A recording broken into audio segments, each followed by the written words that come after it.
Now we move on. We start with France. France's Prime Minister Sébastien Lecornu has resigned less than a month after his appointment. This makes his tenure as the French Prime Minister the shortest in history. Lecornu's resignation comes after his right-wing allies indicated that they would withdraw support from his government. Lecornu, a former defense minister, was appointed as the prime minister by President Emmanuel Macron last month. His resignation came hours after he had named ministers for his prospective government. This unexpected resignation has once again revealed the deepening political instability in France, even as they look to lead the European response to global crisis. Now for this discussion, we're joined by Dr. Andrew Smith. He's an historian of modern France, Queen Mary College at University of London, joins us live from London. Thank you very much, Doctor, for joining us, and welcome to NewsX World. Now, Dr. Smith, what do you think led to the resignation of the French Prime Minister just a month into office, and what does this say about the current political climate in France? Well, I think what this reveals is one of the fundamental realities of French politics at the moment, which is that since Emmanuel Macron dissolved Parliament last year by surprise, the election yielded a Parliament which is split into basically three equal blocks. And the difficulty is that there is very little attempt or willingness to cross over between those three blocks. And as such, Emmanuel Macron's governments have tried to rule from the centre with a minority government and have been forced to really force things through Parliament using all kinds of constitutional measures. One of the reasons that Prime Minister Sébastien Lecornu has resigned was precisely that atmosphere of a lack of willingness to kind of work together and work across party boundaries. For the last 3 weeks, he's tried to negotiate with the left, with the right, with trade unions. He's tried to give up some things, forbidding the use of a constitutional measure to force through budgets, but nobody's been willing to go with him. And as he appointed his cabinet last night, it turned out that really some of his closest allies on the centre-right were disappointed with the lack of change, with business as usual. And they said something needs to change. And as such, Lecornu said, well, I'm going to resign. I don't have what it takes to move beyond this blockage. So what comes next? It's going to be Emmanuel Macron, the president, will need to intervene some way, either by naming a new prime minister, by dissolving this current parliament and calling for new elections, or resigning himself. But really it's going to be, I think, option 1 or 2 there. And very likely we'll have to see something happen soon. And building on that answer, so how does the resignation of this prime minister impact President Macron's ability to govern? As we know that he has the lowest support among other presidents in history in France, and so considering his already strained relationship with the French Parliament. Emmanuel Macron, as president, sits above the French National Assembly, the Parliament. He has a 5-year term. He's been elected to a second 5-year term, which comes to an end in 2027. So in reality, none of this right now means automatically that he has to resign. None of it affects his ability to maintain his position. He has a very prominent position internationally and in projecting French diplomatic affairs overseas. He delegates much of that domestic arena, much of those domestic politics, to the Prime Minister and his government, the Parliament. So actually this is one of these odd situations where this instability, this chaos, this kind of immobilism within the French Parliament doesn't automatically touch the president, no matter how unpopular he becomes as a result. And actually one of the reasons for the immobilism in Parliament, for the lack of ability to work across borders and party lines, is that really people are looking ahead to the presidential election in 2027. Too many people are focused on what is going to come in 2027, positioning themselves for a run at the presidential, and too few are willing to work in the interests of Parliament and the French people.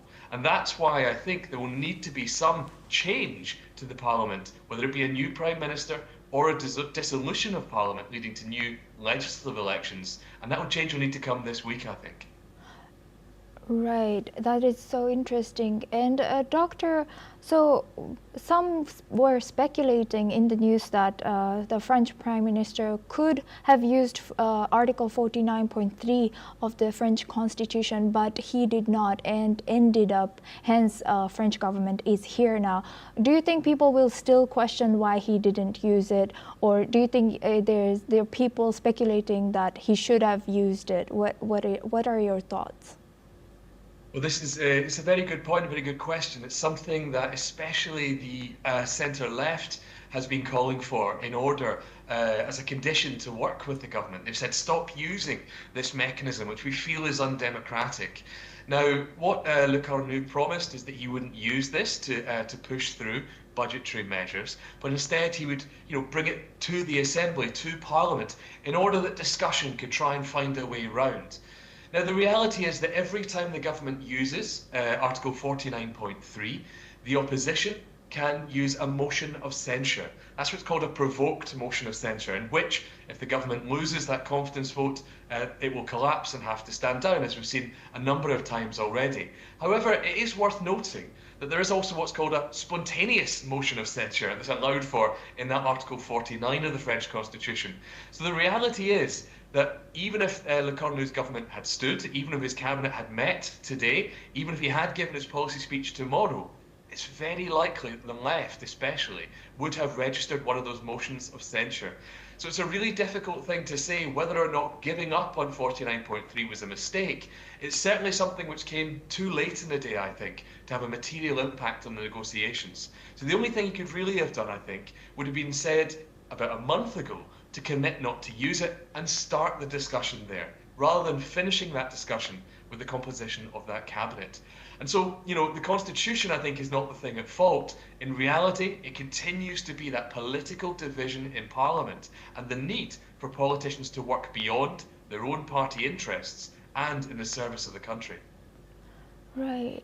And what role do you think social issues, labor strikes, protests, we see a lot of protests happening, and economic concerns played in the Prime Minister's resignation? Also, how are this continuous resignation or change of Prime Ministers shaping French politics today? Yeah, well, certainly Sébastien Lecornu started his 3-week term as Prime Minister, meeting with social partners and the trade unions. France had seen very recently a sort of organic social protest movement, the Block Everything movement at the start of September, followed by a series of trade union strikes on the 18th of September. There are a number of issues there which relate to things like pensions, to things like trade and tariffs, and even to things like purchasing power, the cost of living. And those lead to a variety of different types of protests. Especially with the trade unions, one of the big issues is, of course, they have a strong link to the centre-left Parti Socialiste, the Socialist Party, that could have been one of the parties that Lecornu worked with in trying to compose the government. His inability to win round those social partners in the trade unions, I think, exacerbated and made worse his ability to actually communicate with the Socialist Party. So in that way, I think it very quickly did lead to his downfall because of that inability to find that compromise. And I do think actually this constant instability, this cavalcade, this constant procession of new prime ministers is something that is really affecting France's ability to project stability and to manage its economic affairs. We know that the previous prime minister, François Bayrou, was very focused on the idea of the French deficit, on the idea of French borrowing costs, and sought to tackle that head on. That's something that Lecornu was committed to. It's something the centre-right certainly want to see. And it remains a live issue, one that has not been addressed. And so, when France eventually gets round to naming a new Prime Minister and trying to pass a new budget, that will have to happen by the end of this year. And although it is in some ways only October, that time in between will get taken up very quickly in Parliament. And so there's a lot of road left to run in order to kind of keep a tight budget, to improve France's economic performance, and to drive growth in the country, which will help alleviate some of those purchasing power and cost of living problems for ordinary French people. So yes, I think that political instability has a direct link to economic performance, and it's a bit of a feedback loop as well. One influences the other. And lastly, you already mentioned that French people are looking ahead. Even the politicians are looking ahead and preparing for the upcoming election. So, looking ahead, how will this moment in French history be remembered? Do you think this could set a stage for larger political changes?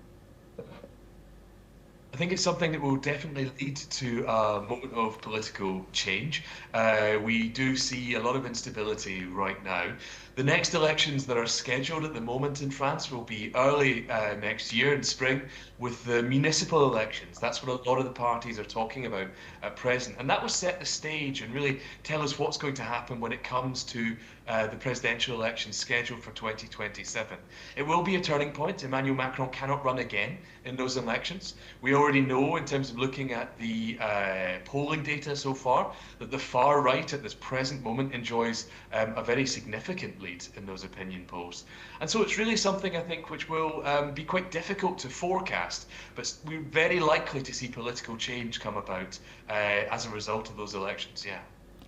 With that, I would like to thank Dr. Andrew Smith for joining us and sharing your insight as a historian of modern France from